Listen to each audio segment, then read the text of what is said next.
বন্ধুসকল আপোনালোকে জানেনে এই সময়ত আমি সকলোৱে 1675 কিলোমিটাৰ প্ৰতি ঘণ্টা গতিবেগত ঘূৰি আছো। হয়, আমি সকলো সময়তে ঘূৰি থাকোঁ, কিন্তু আমি গমেই নাপাওঁ। কিন্তু বহুতৰ মনত প্ৰশ্ন আহিব পাৰে, যদি আমি 1675 কিলোমিটাৰ প্ৰতি ঘণ্টাত ঘূৰি আছো, তেতিয়াহ'লে আমাৰ ঘৰ দুৱাৰ, গাড়ী মটৰ, খোৱা বস্তু আদি সকলোবোৰ কিয় স্থিৰ হৈ আছে? কিয় আমি এইবোৰক ঘূৰি থকাৰ দৰে অনুভৱ হোৱা নাই বা অনুভৱ কৰা নাই? কিয় আমি জঁপিয়ালে ঠিক একে ঠাইতে থাকোঁ? এনেকুৱা ধৰণৰ কিছুমান প্ৰশ্নৰ উত্তৰ লৈ আজি মই গোপাল কৃষ্ণত আছে আপোনালোকলৈ এই ভিডিঅ'টো লৈ আহিছোঁ। আপোনালোকে সকলোৱে পূজা বা মেলাত ডাঙৰ চকৰিখনত নিশ্চয় উঠি পাইছে। তাত উঠিলে গম পোৱা যায় আমি ঘূৰি আছোঁ বুলি। ঠিক তেনেদৰে এই পৃথিৱীখনো নিজৰ এক্সিছত ঘূৰি আছে। আৰু পৃথিৱীয়ে নহয়, আমাক জীৱন দিয়া আমাৰ সৌৰজগতৰ তৰা সূৰ্যটো নিজৰ এক্সিছত ঘূৰি থাকে। আৰু এই ব্ৰহ্মাণ্ডৰ প্ৰত্যেকটো বস্তু নিজৰ নিজৰ গতিত ঘূৰি আছে। ব্ৰহ্মাণ্ডৰ প্ৰত্যেকটো বস্তু হ'ল গতিশীল। সূৰ্যক এপাক ঘূৰিবলৈ 35 দিন সময় লাগে। তেনেদৰে পৃথিৱীক এপাক ঘূৰিবলৈ 23 ঘণ্টা 56 মিনিট 4 ছেকেণ্ড সময় লাগে। আগৰ মানুহে এই বুলি মানি লৈছিল যে সূৰ্য পৃথিৱীৰ চাৰিওফালে ঘূৰে বা পৰিক্ৰমা কৰে। আৰু কিছুমানে এনেকৈ ভাবিছিল যে পৃথিৱীয়ে হ'ল ব্ৰহ্মাণ্ডৰ এক কেন্দ্ৰ। কিন্তু লাহে লাহে এইটো পোহৰলৈ আহিল যে আমাৰ এই সৌৰজগতৰ কেন্দ্ৰ হ'ল সূৰ্য, আৰু পৃথিৱীয়ে সূৰ্যৰ পৰিক্ৰমা কৰে আৰু নিজৰ এক্সিছত ঘূৰে। আৰু এইটোও গম পোৱা গ'ল যে আমাৰ পৃথিৱীৰ চন্দ্ৰমাও নিজৰ এক্সিছত ঘূৰে আৰু ইয়াৰ বাবে 27 দিন সময় লাগে। কিন্তু কিছুমান মানুহে এতিয়াও ভাবে যে পৃথিৱীখন চেপেটা বুলি। কিন্তু আজিৰ পৰা 2500 বছৰ আগতে মহান গণিতজ্ঞ পাইথাগোৰাছে কৈছিল যে পৃথিৱীখন গোলাকাৰ বুলি।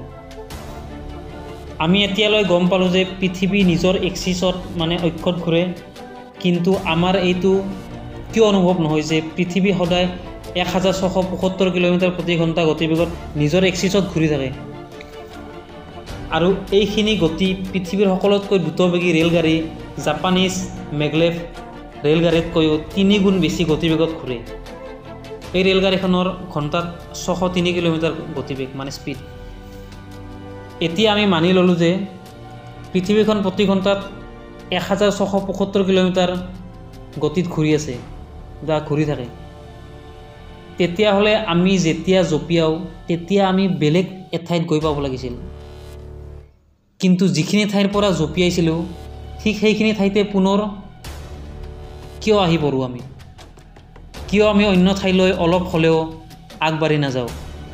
বলক প্ৰথমতে আমি ইয়াৰ লগত জড়িত বিজ্ঞানখিনি বুজি লওঁ। বন্ধুসকল, পৃথিৱী সদায় নিজৰ এক্সিছত ঘূৰে, যাৰ বাবে দিন আৰু ৰাতি হয়। কিন্তু আমাৰ কেতিয়াও অনুভৱ নহয় যে এই পৃথিৱীখনৰ ঘূৰাৰ কাৰণেই হয়। আমাৰ এই পৃথিৱীখন একেৰাহে এক কনষ্টেণ্ট স্পীডত এক অটল গতিত ঘূৰি থাকে। ইয়াৰ ঘূৰাৰ গতিত পৰিৱৰ্তন হোৱাৰ কাৰণে কোটি কোটি বছৰ লাগিব। কিন্তু এতিয়া লাখ লাখ বছৰলৈ আমাৰ পৃথিৱীখন 1675 কিলোমিটাৰ প্ৰতি ঘণ্টাত ঘূৰি থাকিব। লগতে আমিও ঘূৰি থাকোঁ, কিন্তু আমাৰ অনুভৱেই নহয় যে ঘূৰি থকা বুলি। এইটো বুজিবলৈ এটা উদাহৰণ দিলোঁ। ধৰিলোঁ আপুনি এখন ট্ৰেইনৰ ভিতৰত বহি বহুত সময় ধৰি যাত্ৰা কৰি আছে আৰু ট্ৰেইনখন 100 কিলোমিটাৰ প্ৰতি ঘণ্টা গতিবেগত গতি কৰি আছে। তেতিয়া আপুনি গম পায় নেকি যে ট্ৰেইনখন 100 কিলোমিটাৰ গতিবেগত গৈ আছে বুলি? যেতিয়ালৈ আমি খিৰিকীৰে বাহিৰলৈ নাচাওঁ তেতিয়ালৈ আমি ট্ৰেইনৰ গতি কিমান গম নাপাওঁ। ঠিক তেনেদৰে পৃথিৱীৰ ক্ষেত্ৰতো এক নিয়ম লাগু হয়। পৃথিৱীখনক যদি ট্ৰেইন বুলি ধৰা হয় আৰু পৃথিৱীৰ বায়ুমণ্ডলক তাৰ আকৃতি, তেতিয়া আমি সহজে বুজি পাম পৃথিৱী যি গতিত ঘূৰি আছে ছেম আমিও একে গতিত ঘূৰি আছোঁ, আৰু পৃথিৱীৰ বায়ুমণ্ডলখিনিও একে গতিত ঘূৰি আছে। সেইবাবে আমি পৃথিৱীৰ মুহূৰ্তবোৰ গম নাপাওঁ। যদি আমি পৃথিৱীৰ বায়ুমণ্ডলৰ পৰা বাহিৰ হৈ মহাকাশত যাওঁ তেতিয়া আমি পৃথিৱীখন ঘূৰি থকা দেখা পাম। যদি আমাৰ পৃথিৱীৰ বায়ুমণ্ডল নহ'লহেঁতেন তেতিয়া আমি অনুভৱ কৰিব পাৰিলোহেঁতেন যে পৃথিৱীখন ঘূৰি থকা বুলি বা ঘূৰি আছে বুলি। আৰু এটা প্ৰশ্ন আছিল যে যদি পৃথিৱীখন ঘূৰি আছে তেতিয়াহ'লে আমি জঁপিয়ালে কিয় ঠিক একে ঠাইতে পুনৰ আহি পৰোঁ? ভাবি চালে জাম্পিং স্পট আৰু লেণ্ডিং স্পট জঁপিওৱা ঠাই আৰু নামি অহা ঠাই আচলতে অলপ হ'লেও বেলেগ হ'ব লাগিছিল, কাৰণ পৃথিৱীখন ঘূৰি আছে। কিন্তু এনেকুৱা নহয়। ইয়াৰ কাৰণ হ'ল পৃথিৱীৰ কনষ্টেণ্ট স্পীড, অটল গতি। যদি পৃথিৱীৰ গতি জঁপিওৱাৰ সময়ত কম বা বেছি হৈ যায়, তেতিয়াহে আপোনাৰ জাম্পিং স্পট আৰু লেণ্ডিং স্পট বেলেগ হ'ব, নহ'লে জাম্পিং স্পট আৰু লেণ্ডিং স্পট শূন্য থাকিব। ইয়াক বুজিবলৈ আপুনি ট্ৰেইনৰ উদাহৰণ লওক।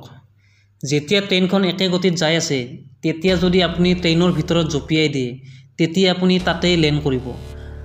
আৰু যদি আপুনি ট্ৰেইনৰ বাহিৰত ওলাই জঁপিয়ায়, তেতিয়া আমি জানো যে আমি ট্ৰেইনৰ পৰা বহুত দূৰত গৈ পৰিম।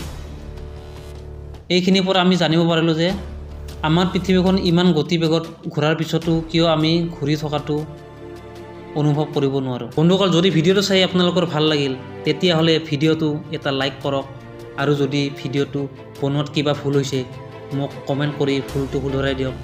এনেকুৱা ধৰণৰ ভিডিঅ' চাবৰ বাবে এই জ্ঞানৰ ভাণ্ডাৰ চেনেলটো ছাবস্ক্ৰাইব কৰক আৰু লগতে ঘণ্টা বটনটো টিপিব নাপাহৰিব। ধন্যবাদ।